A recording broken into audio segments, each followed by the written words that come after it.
Thinking a lot about what I want to achieve with this channel, but I think what I want to achieve with myself. And one of the few things that I told myself this weekend is that I don't know how it's going to turn out for me. I don't know how life is going to be for me. But there's one thing that I implemented within my life that I want anybody who listens to do is to never give up. And I know a lot of bullshit about never giving up, blah, blah, blah. Doing that is good. Being healthy is good. It's a lot of bullshit because a lot of people haven't been through that shit. But let me tell you something. When I grew up, I was watching a lot Naruto. And one of the things that I've realized when I was watching this anime is that I feel very alone. I feel that life is very unfair. A lot of people get through bullying, whether it is from their parents, their friends, their colleagues, whoever it is that they're feeling the power of influence upon, even sometimes the colleagues or your classmates or your roommates or whoever it is that's putting pressure on you in a negative way. And I was thinking about this character, when I was watching the series, and I felt so close to Naruto. So close to that. And through studying philosophy, I've realized that it makes sense. And one of the reasons why it makes sense is that um, Naruto suffers through struggles. He struggles to make friends. He struggles to be successful. He's not the smartest. He's not the most hardworking person. He's not the most popular. He's actually the least of that in most cases. And he's suffering. He's suffering for that. And the reason why his story was so impactful is that he believed, and he handled that shit through struggles. And I will tell you something, you gotta struggle. As a man, you always have to struggle. And you will always struggle because nobody wants you to do better than you. Nobody wants you to do better than yourself except your father. And sometimes not even your father wants you to do better than him because most fathers are not good fathers. They're not good people, but they're not even good fathers. And that's the problem. They're not here to tell you what's right or what's wrong. They're telling you, yeah, you got to figure it out, man. A lot of them are also working, so they don't have time to care about you. And a lot of us, we don't have anything. We don't have the fathers. We don't have a brother. And when you do, are they good fathers? Are they good brothers? And there's a reason why you struggle, because there's no love. And that's exactly what Naruto is going through. And in a way, this is what Dostoevsky talks about. Dostoevsky, one of his main points is that human soul struggle and the life that we choose is basically to choose love instead of hatred. And it's rational to hate others. It's rational even to hate yourself. And I'm sure that a lot of you do, and a lot of us do, but not necessarily in a very conscious way. I know a lot of people who hate themselves, and so they put it on others. They're going to complain, they're going to criticize others, they're going to talk negatively. And one of the things that I've learned through life is that you should never do that. I know there's like the Toltec, I think it's called Toltec principles, that you should never badmouth somebody, and not even yourself, because it creates this negativity around the things that you want to achieve. And I agree with that. I think bringing negativity to yourself or to others is actually a bad thing, because it basically puts you in a hatred path. And once you hate something, you hate someone, you start to hate yourself.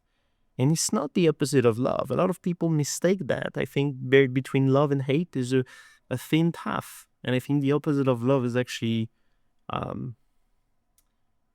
not giving a damn anymore. It's like letting go. And I think that's the opposite of love. But I think love and hatred, they're like yin and yang. They're often mixing. And that's why it's so hard to love yourself, because you often hate yourself.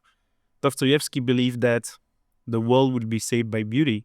And I will say that yes, but also the world will be saved by struggles, by people who struggles, by people who put whatever it is that they have within their soul, within their heart, within their energy to try and do better, or at least not try to do worse. And salvation only comes through the acceptance of suffering.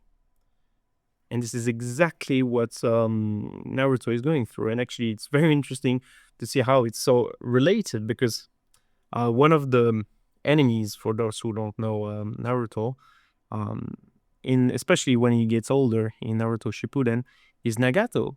Because Nagato, Pain, believes, and actually his character is called Pain. Why? Because he suffered so much, and he believes that only through universal suffering humanity can truly understand itself and find peace. Because not all of us have suffered through wars, traumas, struggles, lack of wealth, lack of love, lack of anything that a decent human being should have as a basis. But basically, Naruto's choice here is that instead of rejecting his suffering or trying to eliminate it through force, he actually accepts. He chooses the weight of carrying the weight of the cycle of hatred. And his decision is not to kill Nagato or to defeat him, even though he could, and he would have a lot of reasons for that. Because Nagato is actually one of the characters that I believe at that time in the story destroyed the village of Naruto, his city, so to speak.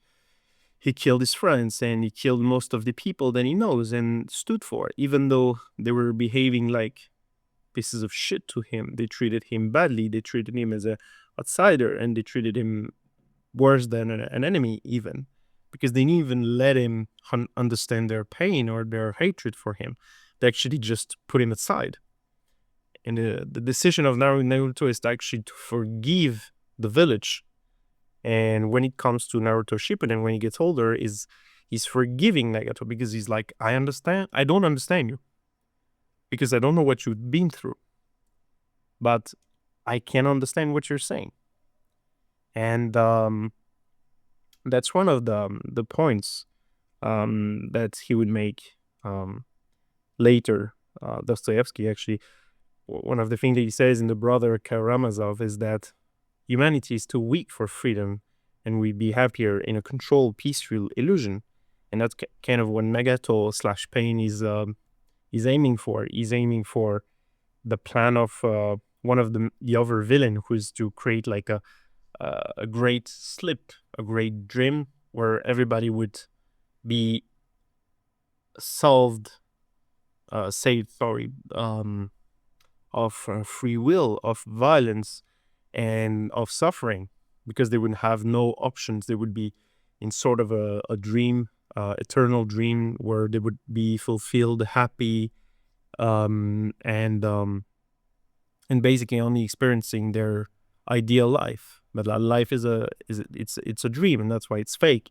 And that's one of the reasons why Naruto hates it, and he tells him that it's not real, and therefore it's not sustainable, and therefore if it's not real, then it's not worth fighting for, and it's basically like a fake solution to our problem.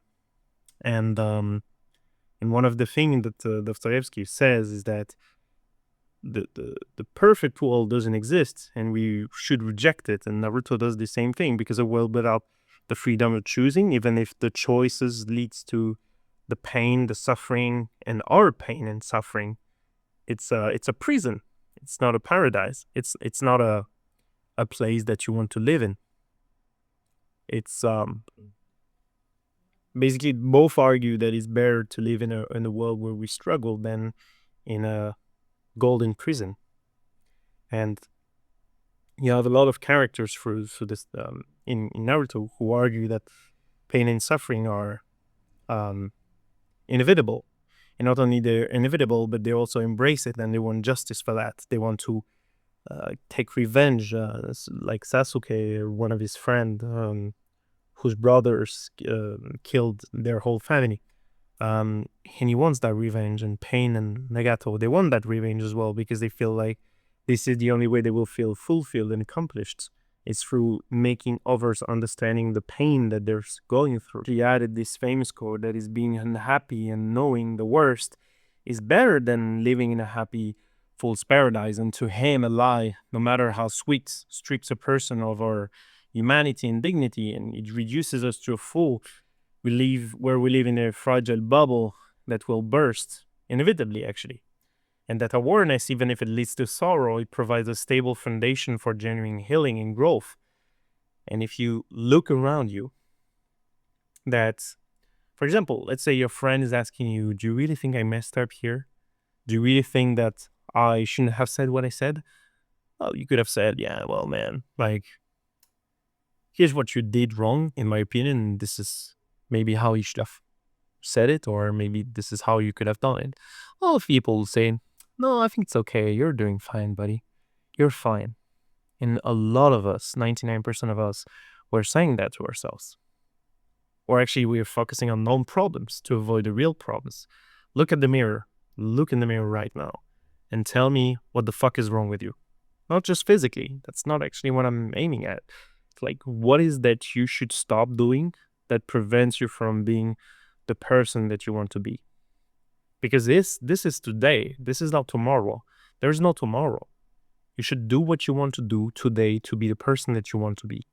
Whether it is through physical change, through psychological change, through excuses that you're looking for. You should stop lying. You should stop being a coward.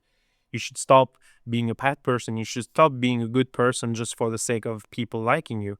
You should do what is necessary to make sure that people will see you like the way you want to be. And actually, fuck people. Fuck that.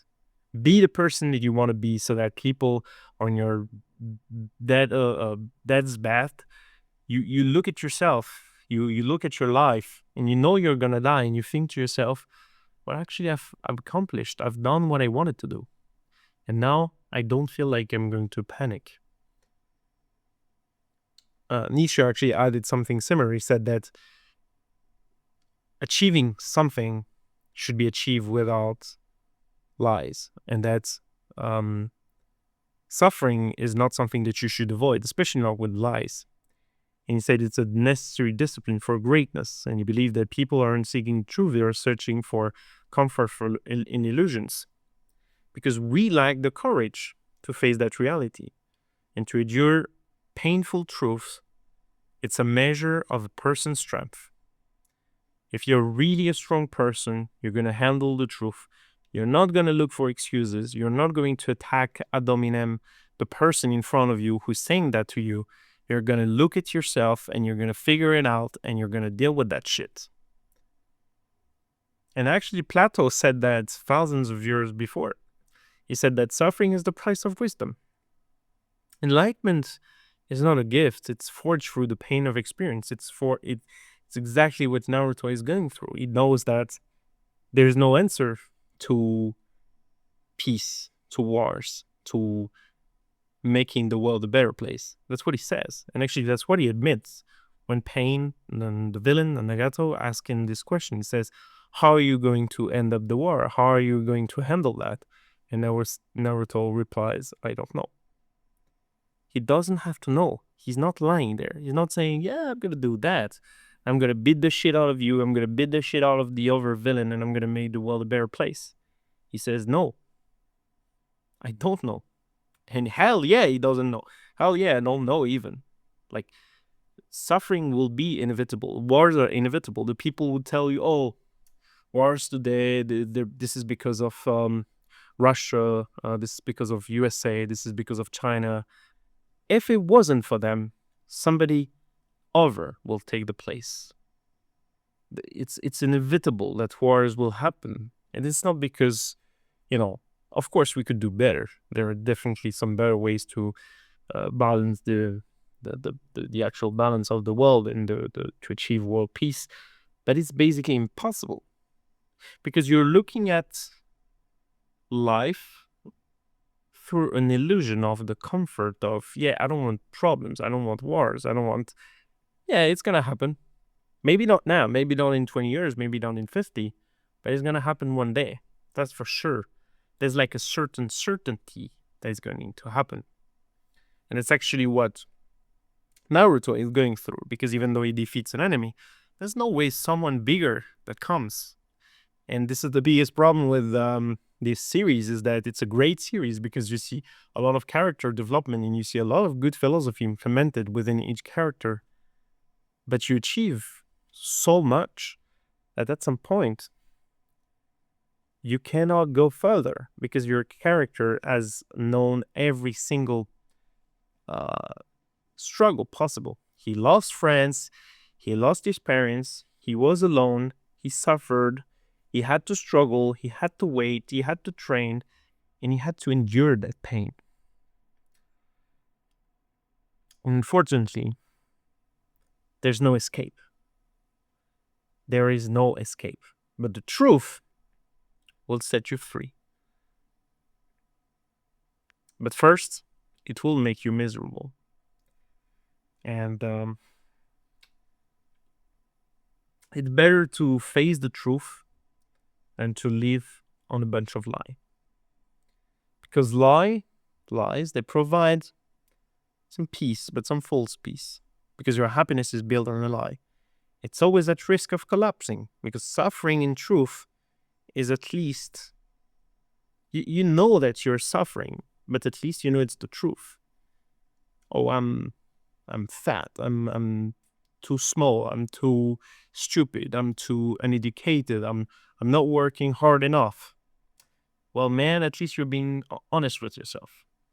But if you're lying, especially to you, you will have no one to look up to.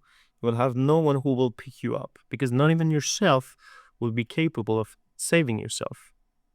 And if no one is saving you, I mean, if you're not even saving you, nobody will. Who will? As I said, not everybody, actually, no one wants you to do better than them. It's a lie.